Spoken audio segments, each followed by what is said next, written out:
Ассалаумағалейкум, құрметті қазақ боксының жанкүйерлері. Жастар арасындағы әлем чемпионаты Будвада бүгін өзінің алғашқы күнін өткізеді. Шаршы алаңға Қазақстан атынан 4 боксшы көтерілетін болады. Одан бөлек, World Boxing ұйымы ұйымдастырғалы жатқан әлем біріншілігінде Қазақстан құрамасы 4 боксшымен аттанады.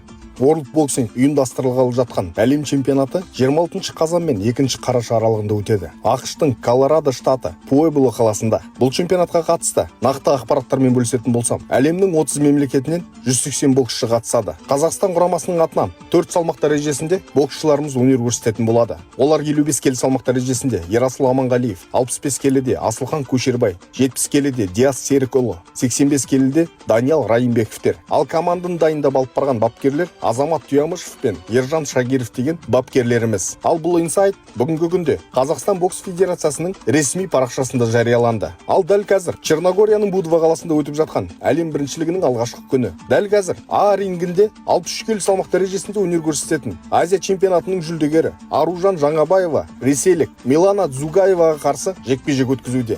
Мінекей достар, жас боксшыларымызға сәттілік тілеп қойыңыздар. Жеңіс түгіндеріміз көп болсын. Қазақ бокс жасасын.